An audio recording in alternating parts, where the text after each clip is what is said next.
오늘 성경 말씀은 빌립보서 1장 25절로 27절입니다.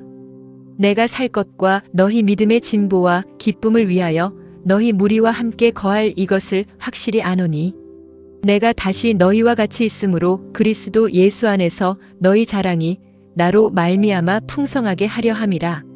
오직 너희는 그리스도의 복음에 합당하게 생활하라.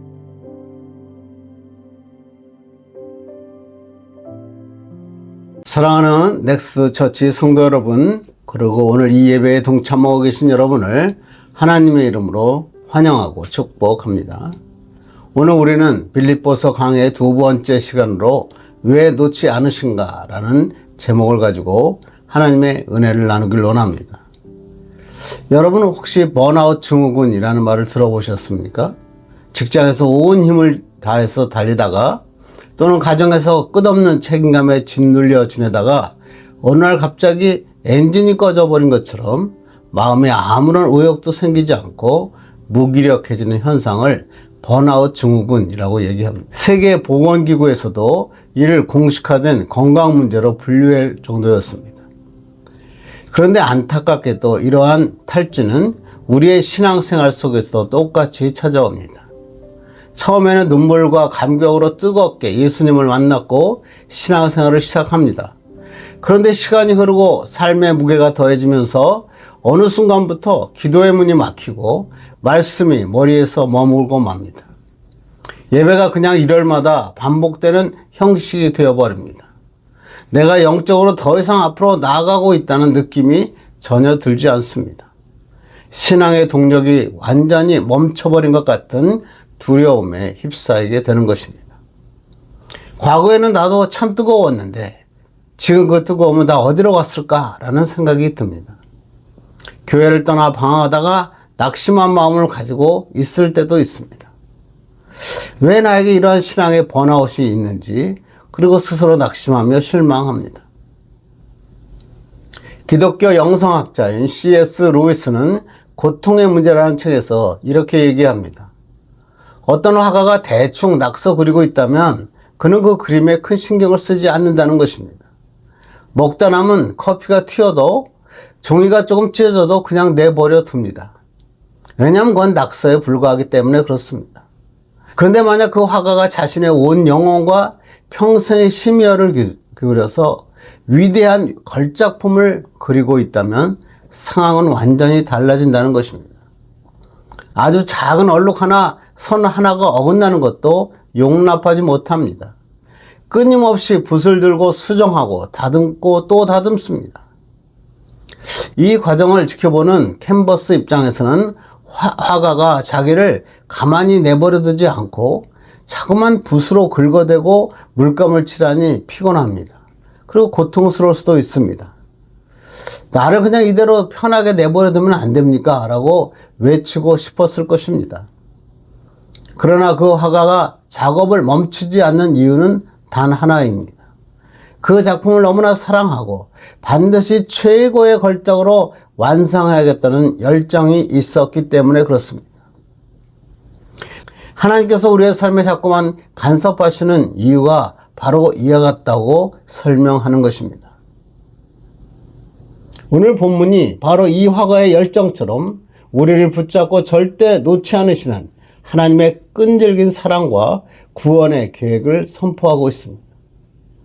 우리가 스스로를 보며 낙심하며 나 같은 사람도 그리스도인이 될 수 있을까라고 자책하며 실망할 때 하나님은 감옥에 갇힌 사도 바울의 입술을 통해서 우리에게 말씀하십니다. 나는 너를 단 한순간도 놓은 적이 없다. 그리고 앞으로도 결코 놓지 않을 것이다 라고 선포합니다. 그렇다면 왜 하나님이 이렇게 식어버린 나를 이토록 끈질기게 붙잡고 계십니까? 하나님께서는 우리를 하나님의 걸작품으로 빚으시기 원하기 때문에 그렇습니다. 그래서 우리는 우리를 포기하지 않으시는 하나님의 열정, 하나님의 붙드심이 무엇인지 한번 살펴보기를 원합니다.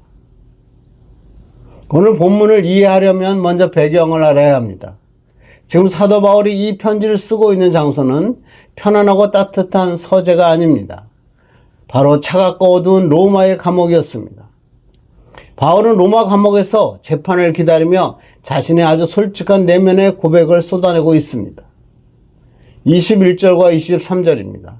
이는 내게 사는 것이 그리스도니 죽는 것도 유익함이라. 내가 그 둘 사이에 끼었으니. 이것은 문학적이고 감성적인 표현이 아닙니다. 당시 바울의 재판 상황은 무죄 석방이 될 수도 있었고 반대로 당장 사형 선고를 받고 순교할 수도 있는 그러한 절대적인 위기의 순간이었습니다. 사느냐 죽느냐 하는 생사의 갈림길에 끼어 있었다고 오늘 고백합니다. 인간적으로 보면 당장 눈앞의 판결 결과 때문에 밤잠을 설치고 불안해하고 두려워했을 것이 당연합니다. 그런데 사도 바울은 이 긴박한 상황 속에서 무엇을 먼저 생각하고 있습니까? 25절입니다. 내가 살 것과 너희의 믿음의 진보와 기쁨을 위하여 너희 무리와 함께 거할 이것을 확실히 아노니. 바울은 자기가 죽지 않고 살아남아 빌립보 성도들과 다시 만나게 될 것을 확실히 안다, 확신하고 있었습니다. 그리고 그 살아야 하는 이유와 목적이 무엇입니까? 오늘 보니까 오직 빌립보 성도들의 믿음의 진보와 기쁨을 위해서라고 선포합니다. 자기 자신의 목숨보다도 성도들의 영적 성장이 훨씬 더 중요하다는 고백입니다. 여기서 진보라고 하는 헬라어 원어가 프로코페라고 하는 단어인데 이것은 헬라 세계에서 군사용어로 쓰이던 말이었습니다. 군대가 앞으로 진군하기 위해서 앞에 있는 장애물을 다 제거하고 앞으로 나아간다라고 하는 강력한 군사용어였습니다. 어떤 장애물이 가로막을지라도 그것을 격파하고 전진하는 기상을 의미하는 단어입니다. 바울은 앞에 12절에서도 자신의 당한 고난이 도리어 복음의 진보가 되었다, 복음의 프로코페가 되었다고 고백했습니다. 어떤 장애물이 오더라도 복음과 성도의 믿음은 멈추지 않고 전진한다는 것입니다. 그런데 이 위대한 영적인 전진과 진보가 우리의 힘과 결단으로 일어날 수 있습니까? 내가 오늘보다 더 열심히 결단하고 더 주먹을 불끈 쥐고 노력하면 내 신앙에 프로코페가 일어납니까? 성경은 당연코 아니라고 말합니다. 바울은 자신의 차가운 감옥에 갇혀 아무것도 해줄 수 없는 상태에 있으면서도 빌립보 성도들의 믿음의 진보가 반드시 이루어질 것을 확신하고 있습니다. 왜 그렇습니까? 그 진보를 이끄시고 완성하시는 분은 인간이 아니라 살아계신 하나님이시기 때문입니다. 그래서 사도 바울은 앞에서 이렇게 선포했습니다. 빌립보서 1장 6절입니다. 너희 안에서 착한 일을 시작하신 이가 그리스도 예수의 날까지 이루실 줄을 우리는 확신하노라. 구원의 착한 일을 시작하신 분은 하나님이시고 그 구원을 전진시키고 자라나게 하시고 완성하시는 분도 하나님이시라는 것입니다. 이것이 바로 하나님의 붙드심, 홀드온이라는 것입니다. 하나님은 우리의 믿음이 그대로 멈추거나 퇴보하는 것을 보고만 계시지 않습니다. 왜냐하면 그분이 구원의 역사를 시작하셨을 뿐이 아니라 그분의 손으로 구원의 역사를 완성시키시기 때문입니다. 그렇다면 하나님께서 붙잡고 이루어 가시는 그 믿음의 진보는 우리의 삶 속에서 실제 어떻게 일어납니까? 오늘 본문을 통해서 믿음의 진보가 있는 그리스도인의 삶에 대해서 한번 살펴보고 은혜 받기를 바랍니다. 첫째, 복음에 합당하게 사는 사람은 멈추지 않는다는 것입니다. 복음에 합당하게 사는 사람은 어떠한 환경에 구애받지 않고 전진하는 삶을 살아야 한다는 것입니다. 27절을 보겠습니다. 오직 너희는 그리스도의 복음에 합당하게 생활하라. 이는 내가 너에게 가보나 떠나 너희가 한 마음으로 서서 한 뜻으로 복음의 신앙을 위하여 협력하는 것과. 사도 바울이 생사의 기로에서 살아남아서 성도들과 함께 이루고 싶었던 일이 뭡니까? 복음에 합당하게 생활하는 것이다 라고 이 시간 고백하고 있습니다. 여기서 생활하다 라고 하는 헬라어 원어는 폴리티오마입니다. 이 단어는 고대 그리스의 도시국가를 말하는 폴리스에서 유래된 말입니다. 단순히 하루하루 밥을 먹고 숨을 쉬며 산다는 것이 아니라 한 나라의 시민권을 가진 자로서 당당하게 처신하며 살아간다라고 하는 뜻입니다. 당시 빌립보는 로마 제국의 철저한 군사적 식민지였습니다. 그런데 빌립보에는 많은 사람들은 그들이 로마 시민권을 가진 자들이라는 자부심을 가지고 당당하게 자랑하며 살아가고 있었습니다. 그래서 바울은 그들이 이렇게 로마 시민권자로서 당당히 살아가고 있는 모습을 보면서 그들에게 말한 것입니다. 사랑하는 빌립보 성도 여러분, 여러분이 로마 시민권자라는 사실에 그토록 자부심을 느끼며 살아가는 것처럼 우리는 그보다 더 비교할 수 없는 하늘나라의 시민권이 주어졌음을 기억하십시오. 그리고 이제는 로마 시민권자가 아니라 하늘나라의 시민권자로서 복음과 그 나라의 법도에 걸맞게 의무를 다하고 당당하게 끝까지 살아가십시오 라고 외친 것입니다. 이어서 바울은 내가 너에게 가보나 떠나 있으나 상관없이 그렇게 살라고 말합니다. 다시 말하면 내가 감옥에 있으나 내가 너와 함께 있으나 마찬가지로 열심히 당당하게 살아가라는 것입니다. 우리도 마찬가지입니다. 누가 보고 있든지 보고 있지 않든지 상관없이 그리스도인답게 살아가야 합니다. 이것이 바로 참된 믿음의 진보입니다. 누군가 볼 때만 예배하기 좋은 환경이 있을 때만 그리스도인답게 사는 것이 아니라 오직 하나님 앞에서 복음의 사람답게 복음에 합당한 삶을 살아야 합니다. 하나님이 나를 붙잡고 계신다는 그 절대적인 신앙을 가진 사람은 믿음의 진보를 멈추지 않는다는 것입니다.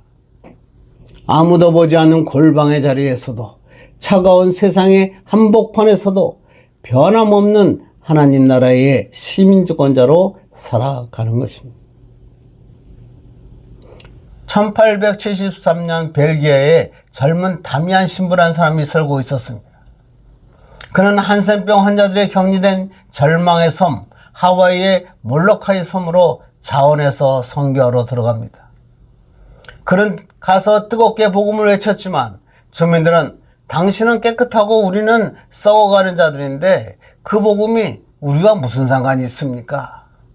그리고 그를 외면했습니다. 무려 11년 동안이나 마음을 닫은 것입니다. 그런데 어느 날 다미안 신부는 끓는 물을 발에 쏟았음에도 아무런 통증을 느끼지 못했습니다.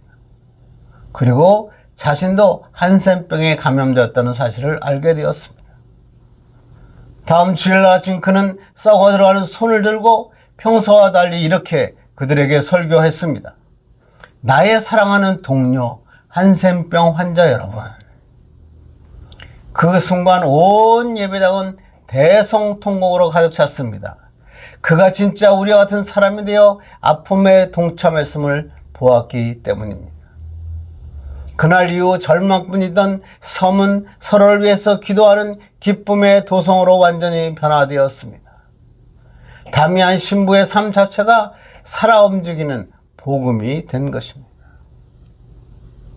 사랑하는 성도 여러분, 복음에 합당하게 생활한다는 것은 말로만 하는 것이 아닙니다. 나의 처지가 어떠하든지 내가 비록 감옥에 있든지 저주의 섬에 있든지 상관없이 복음에 합당한 삶을 멈추지 않고 살아가는 사람입니다. 누가 나를 인정해 주지 않아도 좋습니다. 오직 내 영혼을 붙잡고 계시는 하나님의 신실하심을 믿고 묵묵히 기도에 무릎을 꿇는 것입니다. 이 위대한 멈추지 않는 전진의 역사가 오늘 예배하는 우리의 삶 가운데서도 나타나기를 주님의 이름으로 간절히 축원합니다. 둘째는 고난이 와도 두려워하지 않습니다. 하나님께서 나를 놓지 않으시고 이끄시는 믿음의 진보를 가진 자의 모습은 어떤 대적이나 거친 풍랑 앞에서도 결코 위축되거나 두려워하지 않는 담대한 삶을 사는 것입니다. 29절을 봅니다. 그리스도를 위하여 너에게 은혜를 주신 것은 다만 그를 믿을 뿐 아니라 또한 그를 위하여 고난도 받게 하려 하심이라.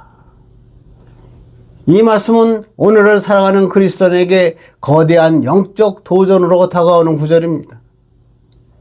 사도 바울은 지금 선언합니다.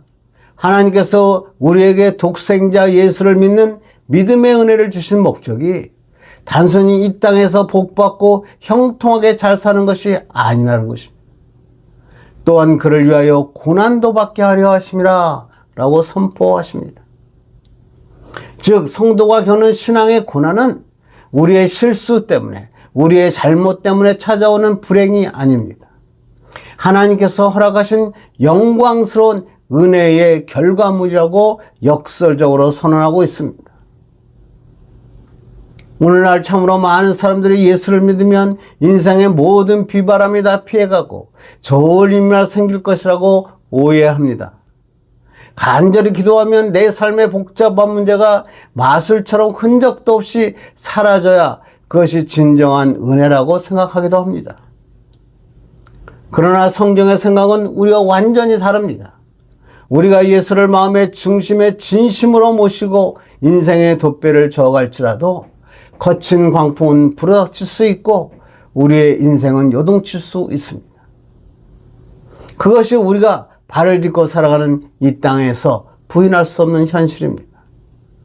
그러나 여러분, 세상 사람들과 우리 그리스도인은 결정적인 차이가 있습니다. 그 고난이 아니라 그 고난이 누구의 손에 붙잡혀 있느냐 하는 것이기 때문입니다. 예수 그리스도와 안 계신 배에서 홀로 풍랑을 맞아 죽어가는 사람과 예수님이 함께 하시는 배에서 풍랑을 맞이하는 성도는 본질적으로 다릅니다. 왜냐하면 주님이 한마디만 선포하시면 광풍은 그 즉시 잔잔해지기 때문입니다. 고난이 내 삶에서 완전히 없어지는 것이 은혜가 아니라 비록 고난의 터널을 통과할지라도 그 고난의 시작과 끝은 전능하신 하나님의 손안에 있다는 사실을 깨닫는 것, 이것이 바로 진짜 은혜입니다. 28절 보겠습니다. 무슨 일에든지 대적하는 자들 때문에 두려워하지 아니하는 이 일을 듣고자 함이라. 이것이 그들에게는 멸망의 증거요 너에게는 구원의 증거니 이는 하나님께로부터 난 것이라. 세상의 대적자들이 우리를 비난하고 조롱하며 신앙의 가치관을 무너뜨리고 거세게 공격해 올 때 성도가 두려워하지 않고 당당하게 살아나는 것, 그 자체가 바로 믿음의 표징입니다. 왜냐하면 하나님께서 철저하게 우리 편이 되셔서 우리를 붙잡고 계시기 때문입니다. 결국 대적자들의 공격은 그들의 멸망의 증거가 될 뿐이고 성도의 담대함은 흔들릴 수 없는 구원의 영원한 보증수표가 되기 때문입니다.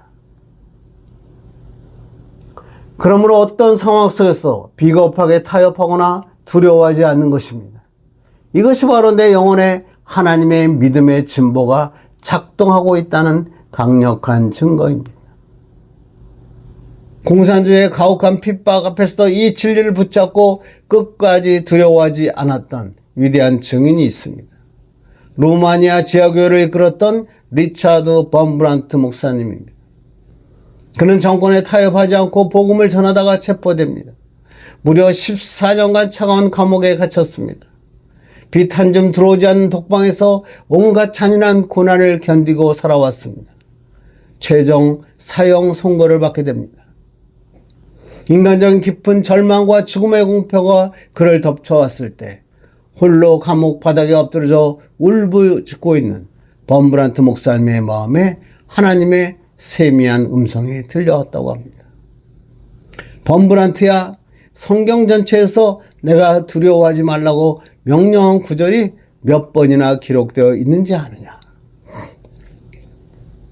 그는 감옥 안에서 숨겨둔 쪽복음 성경을 꺼내 눈물로 세어보기 시작했다고 합니다.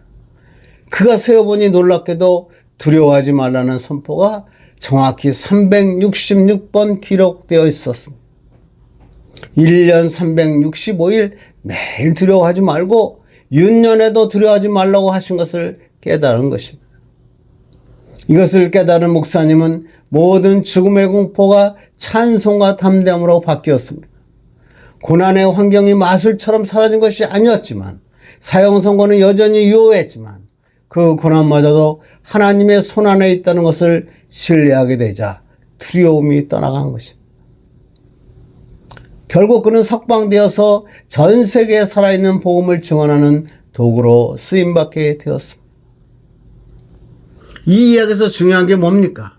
성경에 두려워하지 말라가 366번 쓰였느냐 안 쓰였느냐가 중요한 것이 아닙니다.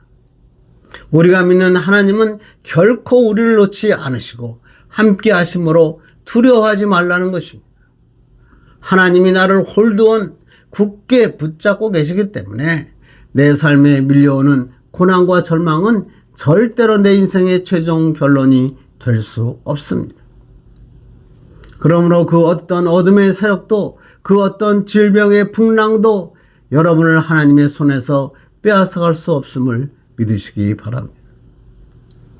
이 좋으신 하나님의 붙드심을 확신함으로 고난 앞에서도 당당히 미소 지을 수 있는 진정한 믿음의 진보가 가득하기를 주님의 이름으로 간절히 축원합니다.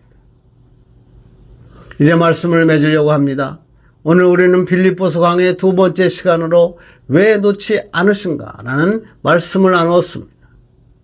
사도 바울은 차가운 감옥벽에 갇혀서 생사의 기로에 서 있으면서도 믿음의 진보와 기쁨을 위해 하나님의 주권을 온전히 신뢰하면서 찬송했습니다. 마찬가지로 하나님께서는 영적 번아웃에 빠진 우리를 절대 포기하지 않으십니다. 우리를 붙잡고 계십니다. 홀드온하고 계십니다. 왜냐하면 우리 안에서 구원을 시작하신 하나님께서 구원의 완성을 이끌어 가시기 때문입니다. 그러면 오늘 신앙의 동력을 잃어버리고 무기력하게 주저앉아 계신 분이 있다면 하나님의 붙드심, 하나님의 홀드온을 기억하십시오. 뜨거웠던 첫사랑의 감격은 다 사라지고 마른 뼈처럼 굳어버린 내 영적 현실 때문에 스스로 실망하고 있는 분이 있다면 오늘 본문을 통해서 하시는 하나님의 소리를 들으십시오. 지금 내 영혼에 아무런 미동이 느껴지지 않고 눈앞에 아무런 증거가 보이지 않을지라도 우리를 붙잡고 계신 하나님은 지금 이 순간에도 당신의 믿음의 진보를 위하여 지금 일하고 계십니다. 하나님은 구원을 시작하셨을 뿐만 아니라 그 구원을 완성하시는 분입니다. 그때까지 하나님은 우리를 홀드온 붙잡고 계십니다. 오늘 주신 약속의 말씀을 붙잡고 멈추지 않는 삶, 고난 가운데서 담대하게 살아가는 축복의 사람들 되기를 간절히 축원합니다. 기도하겠습니다. 하나님 아버지, 오늘 감옥 안에서라도 사방이 갇힌 환경 속에서도 드디어 기쁨을 노래할 수 있었던 사도 바울의 위대한 영적 비밀을 알게 하시니 감사합니다. 하나님이 먼저 나를 붙잡고 계시다는 신실한 확신 때문에 두려움이 변하여 기쁨이 되게 하시니 감사합니다. 그러나 우리는 너무나 부족합니다. 우리가 뜻대로 되지 않을 때, 우리의 삶에서 어려움이 왔을 때 마치 세상에 나 혼자 버려진 것처럼 두려워했습니다. 그러나 오늘 주님은 단 한순간도 나의 손을 놓지 않고 계심을 알게 하시니 감사합니다. 이제는 하나님만 붙잡는, 하나님의 영광만 위하여 살아가는 축복의 사람 되어서 어디서든지 멈추지 않게 하시고 담대하게 살아가는 믿음의 사람들 되게 해 주옵소서. 예수 그리스도의 이름으로 간절히 기도했습니다. 아멘. 이제는 우리 주 예수 그리스도의 은혜와 하나님의 놀라우신 사랑하심과 성령의 교통하시고 충만하시고 역사하심이 홀드온 나를 붙잡고 계신 주님을 바라보고 이 세상에서 어떤 고난이 와도 승리하는 자로 살기로 기도하고 예배하는 자들 머리에 이제부터 영원까지 함께 하시기를 간절히 축원하옵나이다. 아멘. 지난주부터 우리는 빌립보서 시리즈 예수께 붙잡힌 삶 홀드온, 놓지 않으시는 하나님으로 말씀을 나누고 있습니다. 지난 시간에는 누가 나를 붙잡고 있는가? 오늘은 왜 놓지 않으시는가? 에 대해 말씀을 나누었습니다. 다음 시간에는 내가 잡은 것인가? 잡힌 것인가? 대해 말씀을 나누겠습니다.